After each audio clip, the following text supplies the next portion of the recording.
Nacionalni je dan borbe protiv vršnjačkog nasilja, pa se u školama diljem Hrvatske danas nosi ružičast. Otvoren je i 20. međunarodni naj festival u kazalištu Žar ptica, koji je ove godine posvećen borbi protiv bulinga. Kako i vi možete pomoći, zna Zorana Čiča-Kulić. Protiv vršnjačkog nasilja na najjače. U ružičastim majicama učenici su danas poslali jasnu poruku.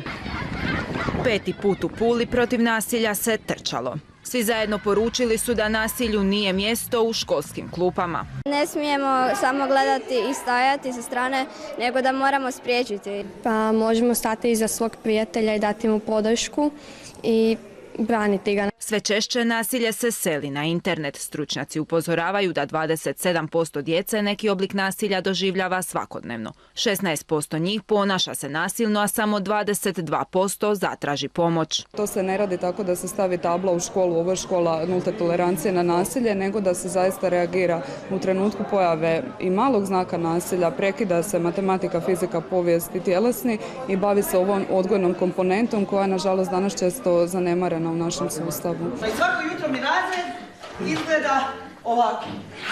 Predstavom Ako kažeš gotov si u kazalištu Žar ptica otvoren je 20. naj festival, posvećen borbi protiv vršnjačkog nasilja. Predstava mi je bila super zato što puno je pokazala kako je stvarno u našim životima. A nakon toga utakmica. S jedne strane učenici, a s druge poznate osobe iz javnog života.